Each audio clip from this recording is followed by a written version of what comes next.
महाराजांच्या सगळ्या मोहिमा तशा धाडसी होत्या, जोखमीच्या होत्या. या पार पाडण्यात सिंहाचा वाटा उचलला ते गुप्तहेर खात्याने आणि अंगरक्षकांनी. जीवा महाले, कृष्णाजी नाईक, सिद्धी अब्राहम अशा अंगरक्षकांनी महाराजांचं प्राणरक्षण करण्याचं काम त्या काळी केलं.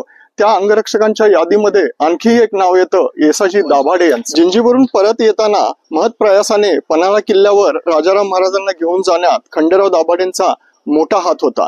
त्यांचा हा पराक्रम बघून त्यांना सरसेनाखेल ही पदवी देण्यात आली. गनिमी काव्याचा मागमूसही न लागलेली मुघल सेना घनदाट जंगलात लपलेल्या मराठ्यांनी कापून काढली. त्यात खासा जुल्फिकार अली बेग सुद्धा मरण पावला.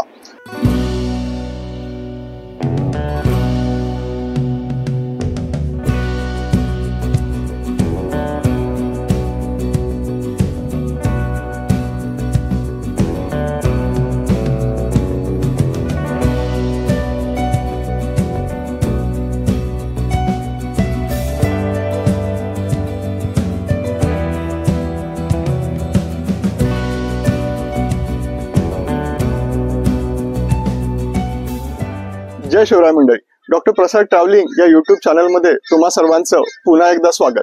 मंडळी, राज्याभिषेकाच्या दिवशी सिंहासनाकडे जाताना शिवरायांचे डोळे पाणावले होते, ऊर भरून आला होता. ते एवढ्यासाठीच की त्यांना प्रत्येक मावळ्याची आठवण येत होती, त्या सरदारांची आठवण येत होती ज्यांनी स्वराज्याच्या कामी आपली प्राणाची आहुती दिली. महाराजांच्या सगळ्या मोहिमा तशा धाडसी होत्या, जोखमीच्या होत्या. या पार पाडण्यात सिंहाचा वाटा उचलला ते गुप्तहेर खात्याने आणि अंगरक्षकांनी. जीवा महाले, कृष्णाजी नाईक, सिद्धी अब्राहम अशा अंगरक्षकांनी महाराजांचं प्राणरक्षण करण्याचं काम त्या काळी केलं. त्या अंगरक्षकांच्या यादीमध्ये आणखी एक नाव येतं, येसाजी दाभाडे यांचं. त्यांच्याच गावी तळेगावमध्ये अर्थात तळेगाव दाभाडे या ठिकाणी आज आपण आलो आहोत. त्यांचे सुपुत्र खंडेराव दाभाडे व सून सरसेनापती उमाबाई दाभाडे यांच्या इतिहासाच्या पाऊलखुणा शोधण्यासाठी. तुम्हाला जर हा व्हिडिओ आवडला तर नक्की लाईक करा, चॅनलला सबस्क्राईब करा आणि आपल्या मित्रांनाही शेअर करा. चला.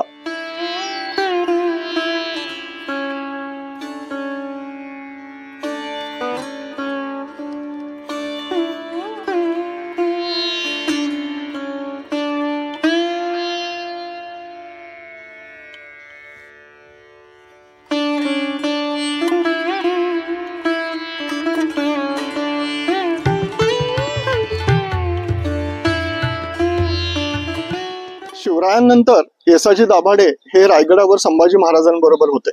संभाजी महाराजांच्या हत्येनंतर जेव्हा राजाराम महाराजांना जिंजीला जावं लागलं त्यावेळी येसाजी दाभाडे हे राजाराम महाराजांबरोबर जिंजीला गेले. त्यांच्यासोबत त्यांची 2 मुलं होती, खंडोजी आणि शिवाजी. जिंजीवरून परत येताना महत् प्रयासाने पन्हाळा किल्ल्यावर राजाराम महाराजांना घेऊन जाण्यात खंडेराव दाभाडेंचा मोठा हात होता. त्यांचा हा पराक्रम बघून त्यांना सरसेनाखेल ही पदवी देण्यात आली. सरसेनाखेल हे सेनापतीच्या खालोखाल असलेली पदवी होती, जेणेकरून फौज बाळगण्याचा अधिकार मिळतो, तसंच त्या फौजेच्या खर्चासाठीही उत्पन्नाचं साधनही मिळतं.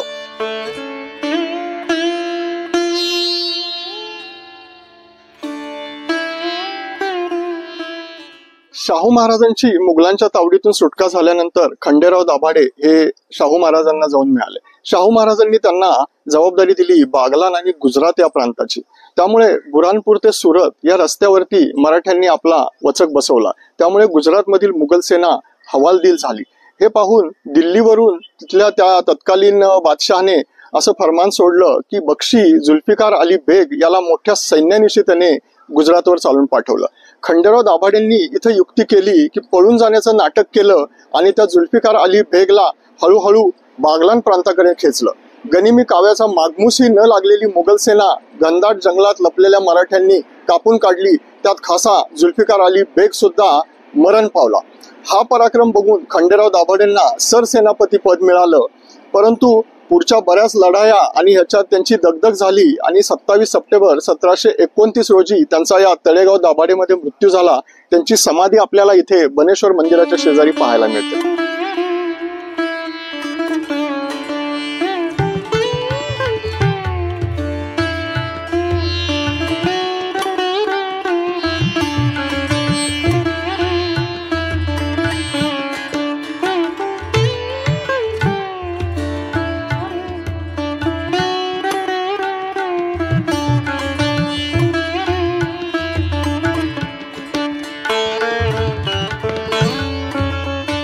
समाधीच्या भोवती पौराणिक प्रसंग साकारणारे अप्रतिम कोरीव काम आढळते, हे अजिबात चुकवू नका.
येथील बनेश्वर मंदिर खूप प्राचीन मंदिर असून पर्यटकांपासून वंचित, तरीही त्याची सुंदरता टिकवून आहे.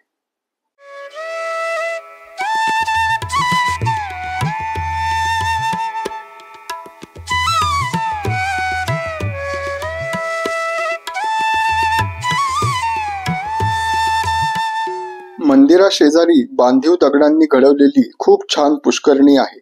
यात उतरण्यासाठी चारही बाजूंनी पायऱ्यांची निर्मिती केलेली आहे.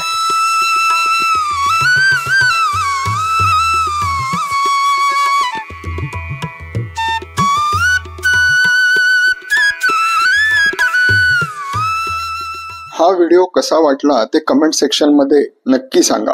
पुढील भागात आपण भारताच्या पहिल्या महिला सरसेनापती उमाबाई दाभाडे यांच्या समाधीची माहिती घेऊया. तोपर्यंत जय शिवराय.